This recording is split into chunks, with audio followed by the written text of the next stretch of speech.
Ada pihak-pihak yang kiranya menghalang-halangi seseorang ingin menegakkan hukum tertinggi tersebut. Orang-orang tersebut adalah orang-orang yang tidak memiliki moral. Intinya gampang. Kembalikan uangnya ke Agus, selesai, semua cabut. Itu intinya gampang. Emang agak sulit juga ya kalau misalkan di posisinya Teh Novi. Mereka itu kan dari pihaknya si Agus ini sebenarnya sederhana aja sih permintaannya. Mereka hanya minta uangnya diserahkan kembali kepada si Agus tanpa ada regulasi apapun. Sementara di sisi lain Teh Novi pun masih melihat bahwa ini semua itu ada tanggung jawab moralnya. Dan kalian tahu nggak sih teman-teman, kalau orang-orang ini yang sekarang ini datang menyuarakan membela si Agus, itu datangnya kan setelah sekarang. Sementara orang yang ngebawa, yang ngebantu, nge-up kasusnya si Agus ini ya Teh Novi. Orang yang berusaha untuk ngedatangin Agus ke podcastnya Bang Densu, yaitu Teh Novi. Kemudian yang mendatangi si Agus waktu itu pertama kali kejadian, ya waktu itu kan belum ada yang tahu. Orang cuma sekedar tahu ada korban penyiraman air keras, tapi kasusnya tidak ke-up. Akhirnya di-up lah sama Teh Novi. Dan herannya tuh sekarang mereka malah mempermasalahkan kalau misalkan segala sesuatunya itu nanti malah diviralkan lagi sama Teh Novi.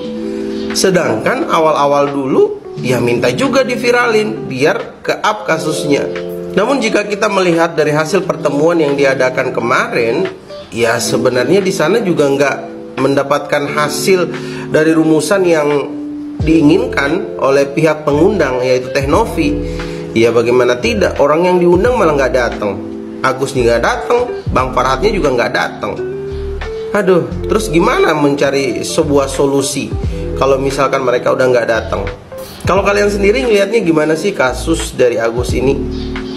Kok katanya uangnya dibalikin aja ke Agus, masalah clear, kata Bang Farhat Abbas, itu gimana kok? Iya, tapi kan dari pihaknya Novi juga punya cara yang dia mau supaya dikawal oleh publik, uang ini mau diapakan dan transparansinya. Gini loh, Novi aja dipertanyakan transparansinya kan, aman, jadi sama-sama enak. Tapi kalau adu-adu ego, yang hancur siapa?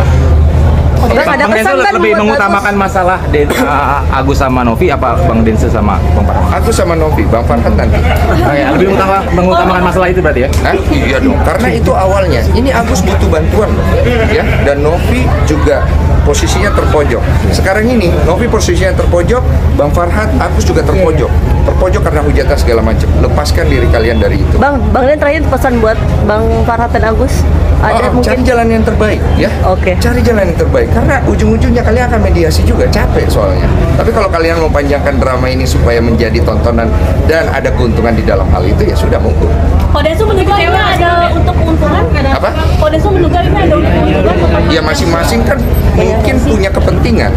Nah kepentingan ini kembali ke masing-masing. Saya bicara bahwa setiap orang di sini sudah cukup, termasuk saya. Makanya saya tidak mau intervensi lagi. Oke, masih Bang. Saya sih nggak ada urusan dengan itu ya. Karena menurut saya yang harus ditanyakan kepada pihak Novi dan pengacaranya. Karena mereka yang punya kepentingan di acara ini hari ini. Oke, thank you.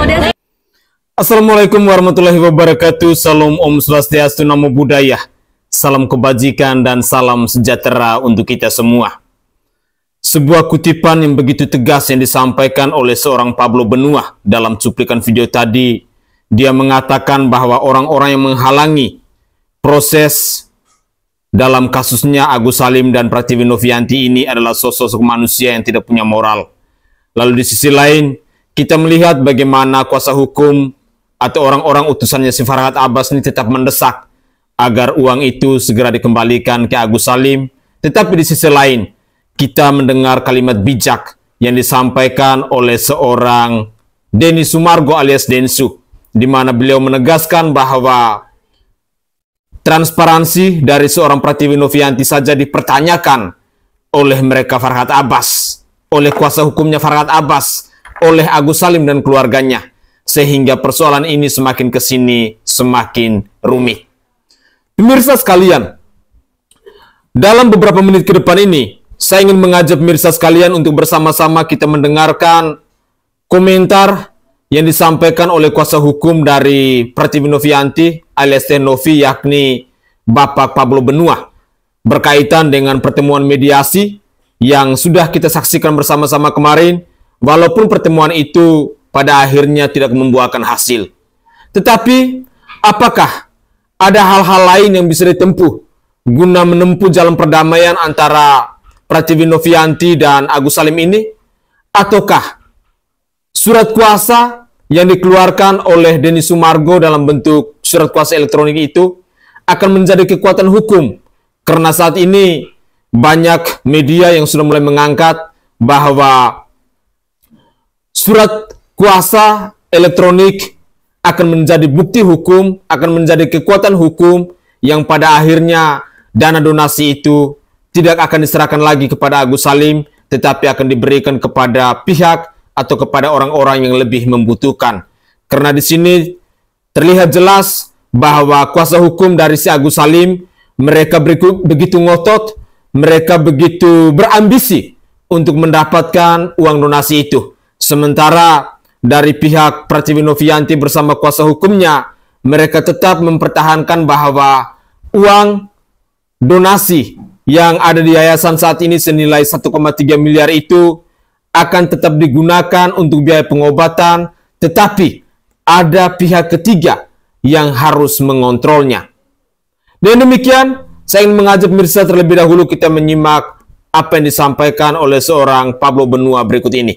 Inilah cuplikan video selengkapnya. Kalau acara kemarin itu yang gue lihat adalah bukan acara mediasi jatuhnya. Kemarin itu lebih tepatnya acara flashback untuk membahas hal-hal yang selama ini menjadi keganjalan pihak masing-masing. Jadi nggak ada poin mediasinya kemarin itu, sama sekali tidak ada poin mediasi. Kemarin itu deadlock begitu ya. Hal itu yang sebenarnya kami sayangkan sebagai tim kuasa hukum gitu ya. Yang kami sayangkan yang dilakukan oleh pihak perwakilan dari Agus Salim, di mana mereka datang bukannya konteksnya adalah perdamaian, tetapi malah membahas masalah pencemaran nama baik lah, membahas tentang pemerasan lah, yang katanya diduga dilakukan oleh Novi, begitu yang mereka katanya laporkan untuk membela Agus Salim, gitu ya. Itu adalah poin-poin yang mereka bahas kemarin. Intinya sih gini, saya akan coba untuk mengupas sedikit begitu ya. Sebenarnya apa sih bentuk permasalahan yang mereka saat ini selalu ungkap gitu. Jadi pada intinya adalah kalau saya ditanya gitu ya, hukum di dunia ini bisa tercipta itu karena apa? Hukum itu datangnya dari mana sih? Kok bisa sekarang tuh orang semua ada aturan yang sedemikian rupa, ada kitab undang-undang hukum pidana maupun perdata? Gimana sih itu jalan ceritanya bisa ada begitu? Di dalam dunia ini, ketika hukum mau diciptakan, tujuannya adalah untuk mengarahkan agar moralitas tetap terjaga. Kayak begitu. Intinya hukum tercipta karena adanya moralitas. Oke? Sehingga akhirnya untuk mencegah orang-orang untuk melakukan perbuatan yang melanggar norma-norma moralitas, maka pada akhirnya hukum itu diadakan, dibuatlah aturan-aturan itu gitu. Sehingga tidak ada lagi orang yang berani melakukan pencurian misalnya, atau pembunuhan, atau melakukan tindakan-tindakan yang melanggar norma-norma moralitas begitu. Nah sekarang pada konteksnya begini, di dalam perkaranya Agus gitu ya, kita sepakati dulu bahwa hukum tertinggi adalah moralitas, karena dasar hukum dibuat atas dasar moralitas. Nah dalam perkara Agus, mari kita lihat, Novi adalah pihak yang akhirnya memperkenalkan Agus di ruang publik. Novi adalah pihak yang pada akhirnya yang membuat para donatur tergerak hatinya untuk menyisihkan sedikit rezekinya membantu biaya pengobatan Agus. Konteksnya adalah biaya pengobatan Agus. Di pertengahan jalan, ketika proses daripada uang tersebut terkumpul begitu ya, pada akhirnya dari pihak Agus diduga terdapat dugaan penyalahgunaan uang daripada donasi. Ada indikasinya. Itu bisa dilihat dari mutasi rekening, di mana mutasi rekening tersebut ada uang yang ditransferkan dari Agus ke Wawa katanya begitu ya. Ini kan dugaan ya. Lalu katanya dari mutasi juga terlihat ada belanja di shop maupun toko. Nah, untuk melakukan pencegahan penyalahgunaan uang donasi tersebut, maka Novi mengambil sikap mewakili pihak yayasan. Sikapnya adalah uang tersebut diambil alih oleh yayasan, pengelolaan dan pengawasannya. Kenapa butuh adanya pengawasan? Karena ada indikasi dulu gitu loh. Kalau tidak ada indikasi, tidak mungkin akan diambil atau digeserkan ke yayasan untuk diawasi. Itu konteksnya tuh. Jadi, saat ini Novi melakukan itu atas nama yayasan, karena Novi adalah ketua yayasan. yayasan, tentunya ketika dia membuka donasi di luaran sana, itu merupakan representasi dirinya terhadap Yayasan Rumah Peduli Kemanusiaan, begitu ya. Nah sekarang Novi akhirnya melakukan pencegahan itu, menarik uang itu, meminta agar Agus menyimpan uang tersebut di yayasan, dan itu juga melalui kesepakatan. Oke. Nah setelah kesepakatan terbentuk, kesepakatan tersebut sudah tersusun rapi, terbentuk, akhirnya sekarang uang tersebut ada di yayasan, yang mana itu merupakan suatu bentuk beban moralitas, begitu ya, yang membuat akhirnya Novi harus melakukan itu. Kita tadi sepakat di awal bahwa moralitas adalah hukum tertinggi. Kalau seandainya ada pihak-pihak yang kiranya menghalang-halangi seseorang ingin menegakkan hukum tertinggi tersebut, maka menurut saya orang-orang tersebut adalah orang-orang yang bukan orang hukum. Orang-orang tersebut adalah orang-orang yang tidak memiliki moral. Orang-orang tersebut adalah orang-orang yang tidak paham hukum, kalau menurut saya. Karena ini orang yang sedang ingin menegakkan hukum tertinggi tadi, karena kita sepakat bahwa moralitas adalah hukum tertinggi. Beban moral dia terhadap para donatur, karena donatur akhirnya menyerahkan uang tersebut, yang membuat akhirnya ayo timbullah kesepakatan uang tersebut diserahkan kepada yayasan untuk yayasan kelola dan awasi. Hal ini kan sebenarnya untuk mencegah supaya tidak lagi terjadi yang namanya penyalahgunaan. Sekalipun itu masih dugaan, akan tetapi ada dasar, ada bukti permulaan, yang mana ada mutasi rekening, di mana mutasi rekening tersebut bisa dilihat, dan saat ini ada buktinya di tangan Novi. Sehingga menurut gua gitu ya, kalau keadaan sudah seperti ini, satu-satunya jalan kalau memang Agus tetap ingin menggunakan uang tersebut untuk pengobatan, dan itu juga menjadi harapan daripada Novi, simple, uang tetap ada di yayasan. Oke, Agus tunjuk salah satu pihak kuasa hukumnya saja yang katanya pembela kaum lemah tadi kan, tunjuk aja salah satu atau semua deh ikut mengawasi uang tersebut di yayasan. Kalau uang tersebut tidak punya niat untuk digunakan, dibagi-bagikan kepada orang-orang yang tidak berkepentingan. Kalau uang tersebut niatnya untuk dipakai kepentingan yang tidak berhubungan dengan pengobatan mata. Jadi kalau sudah tidak ada niat itu, harusnya legowo saja uang tersebut tetap diletakkan di yayasan. Toh itu untuk Agus juga. Toh uang tersebut juga dipergunakan untuk pengobatan mata Agus juga. Kenapa sih harus ngotot uang itu harus masuk ke rekening Agus, dikuasai oleh Agus, dan suka-suka Agus mau dipakai untuk apa saja? Kenapa sih? Nah ini jadi pertanyaan besar masyarakat. Ini akan menjadi pertanyaan besar kita semua. Sehingga puncaknya adalah di acara kemarin tidak ditemukan titik terang, tidak ditemukan satu konklusi yang baik. Kenapa? Karena dari pihak Agus Salim meminta agar uang tersebut diserahkan kepada mereka, meminta agar uang tersebut mereka yang awasi, mereka yang kelola sendiri. Novi tidak perlu campuri. Pertanyaan saya adalah bagaimana rasa moralitas seorang manusia ketika hal itu sedang dilakukan, ditegakkan oleh pihak Novi dan para tim kuasa hukum. Kita ingin agar Agus segera sembuh, segera bisa menjalani kehidupan mendatang, tidak lagi berkutat di urusan donasi tersebut. Kita ingin agar segera Agus bisa menggunakan uang tersebut. Kita semua ingin agar Agus menggunakan uang tersebut untuk melakukan pengobatan pada matanya. Akan tetapi ada indikasi, ada dugaan niat-niat lain untuk menguasai uang tersebut. Maka saya meminta kepada orang-orang yang berupaya untuk mencoba menguasai uang tersebut dan untuk dipergunakan untuk kepentingan pribadi selain pengobatan mata Agus dan yang menjadi bagian-bagian proses daripada pengobatan mata Agus, jangan coba-coba, karena itu akan menciderai yang namanya moralitas tadi. Oke guys, menarik sekali penjelasan dari Pablo Benua ini. Beliau berulang kali menegaskan bahwa alasan moralitas, ya, itu yang menjadi landasan dasar kenapa seorang Pratiwi Novianti alias Teh Novi sampai saat ini dia tetap berjuang, tetap mengedepankan nilai-nilai proporsional dalam pengelolaan uang donasi tersebut.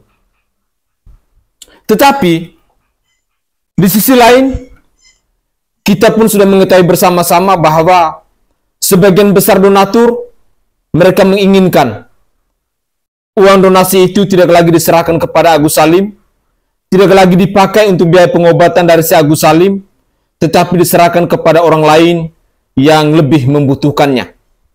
Itu adalah pernyataan yang datang dari kuasa hukum para donatur, dan juga ada surat kuasa elektronik yang sudah ditandatangani oleh berbagai macam pihak, khususnya dari para donatur, dan nominalnya sudah sekitar 800-900 jutaan yang menyepakati bahwa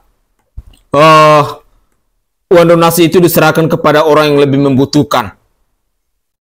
Saya sangat setuju dengan pernyataan dari Pablo Benua bahwa orang-orang yang menghalangi urusan dari pengobatannya si Agus Salim dan urusan uang donasi ini tentu adalah orang-orang yang tidak punya moral.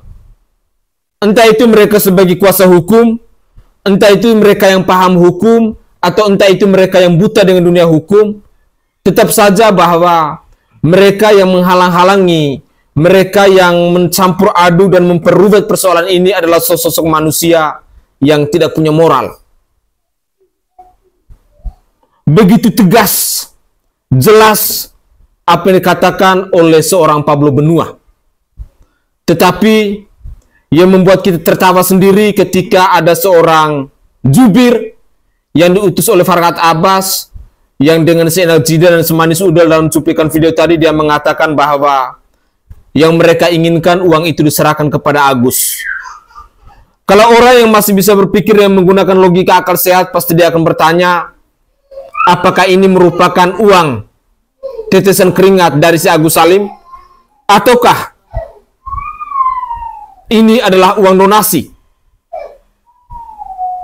Tetapi apapun itu, saya sangat yakin dan percaya bahwa surat kuasa elektronik yang dikeluarkan oleh Denny Sumargo bersama kuasa hukum dari para donatur itu mungkin yang akan menjadi bukti kekuatan hukum bahwa uang yang 1,3 miliar atau 1,5 miliar itu akan diserahkan kepada orang lain yang lebih membutuhkan. Itu dugaan saya. Sehingga pada akhirnya mereka yang berkuar-kuar saat ini yang menginginkan agar uang 1,3 itu segera diserahkan kepada Agus Salim tidak akan mendapatkan apa-apa. Dan saya secara pribadi menduga kuat bahwa beredarnya surat elektronik yang saat ini lagi ramai didiskusikan di media sosial yang meminta kepada para donatur untuk mengisi form tersebut merupakan ungkapan kekecewaan di mana kita sesungguhnya sudah muak, kita sesungguhnya sudah terlalu lama berlarut dalam persoalan dari si Agus Salim ini. Semoga saja apa yang dikatakan oleh Pablo Benua dalam cuplikan video di season kedua ini bisa menyadarkan kita dan bisa mengetuk pintu hati kita bahwa dalam dunia hukum nilai moral itu harus dinomorsatukan. Nilai adab, nilai etika, nilai kemanusiaan itu yang harus dinomorsatukan. Apa gunanya kita belajar hukum tetapi pada akhirnya kalau dalam diri kita tidak punya moral? Apa gunanya kita belajar hukum tetapi pada akhirnya di dalam diri kita tidak ada jiwa keadilan dan jiwa kebenaran? Semuanya akan sirna, semuanya akan sia-sia. Semoga saja apa yang disampaikan oleh seorang Pablo Benua ini bisa menyadarkan kita dan bisa mengetuk pintu hati kita bahwa dimanapun kita berada, mari kita kedepankan nilai-nilai moral. Terlebih khususnya ketika kita berurusan dengan hukum, kedepankan nilai moral itu karena itu merupakan hal yang harus kita utamakan. Begitulah kira-kira.